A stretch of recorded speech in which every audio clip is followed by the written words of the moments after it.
Assalamualaikum dan salam sejahtera. Saya Putri Izara Elisa, wartawan cilik TV PSS SK Alma. Dan saya Marsha Nur Izara. Pada hari ini, kami berada di Dewan Terbuka SK Alma bersempena pelancaran program SAFE tahun 2026. Program SAFE atau School Anti-Bullying for Empowerment merupakan satu usaha untuk meningkatkan kesedaran murid tentang bahaya buli serta kepentingan mewujudkan persekitaran sekolah yang selamat.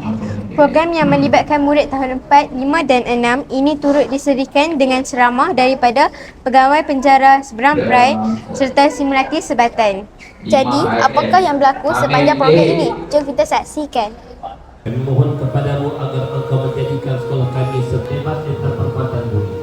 Atau jauhkan kami daripada sifat kasar, kami insan yang sentiasa menghormati bergerak dalam keadaan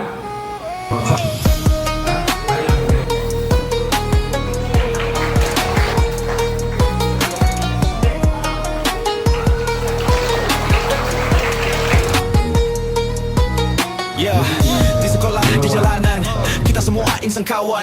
Tak perlu angku, tak perlu sombong. Hati bersih itu yang menolong. Kalau kau sakiti hati, api akan membakar diri. Mari kita janji hari ini bully takkan ada lagi. Kami benci bully, satu kita berdiri. Tiada yang lemah di sisi. Kita semua keluarga ini. Kami benci bully. Semua tahu di bumi. Tiada ruang untuk kezaliman. Hanya kasih hormat dan kawan. Kalau nampak kawan terluka, jangan diam dulu, bahu kita kuatkan hati bersama melawan. Kebaikan itu jadi senjata. Hentikan caci, hentikan hina, bersama kita bina cinta. Hentikan tangan yang menyakitkan, biar senyum yang menguatkan. Kami benci tiada yang lemah di sisi. Kita semua keluarga ini. Kami benci bully, biar semua tahu di bumi. Tiada ruang untuk kezaliman. Hanya kasih hormat dan kawan. Hari ini kita janji, esok tetap berdiri. Belakang saja. Kami benci bully.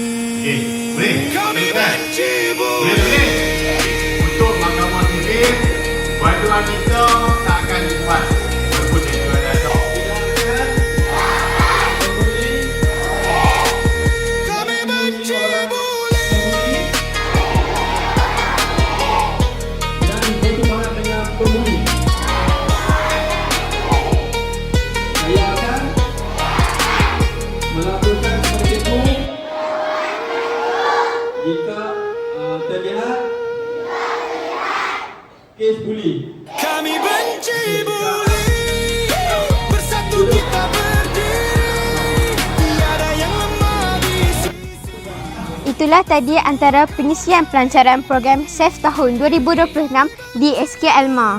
Program ini bukan sekadar memberi pendedahan tentang kesan perbuatan buli, malah mengingatkan kita bahawa setiap murid mempunyai peranan dalam mewujudkan sekolah yang selamat dan bebas daripada buli. Ingat, buli bukan gurauan. Jika kita melihat, mengalami atau mengetahui tentang perbuatan buli, jangan hanya diam diri. Laporkan kepada guru atau pihak yang boleh membantu. Jadilah rakan yang prihatin, berani berkata tidak kepada buli dan sentiasa menjaga keselamatan serta perasaan orang lain. Kami daripada TV PSS SK Alma mengucapkan terima kasih dan tahniah kepada semua pihak yang menjayakan program SAFE tahun 2026. Buli bukan gaya kita. Katakan tidak pada buli. Saya Putri Izara Elisa Dan saya Marsha Nur Izara. TV PSS SK Alma melaporkan untuk anda. Kami benci bully.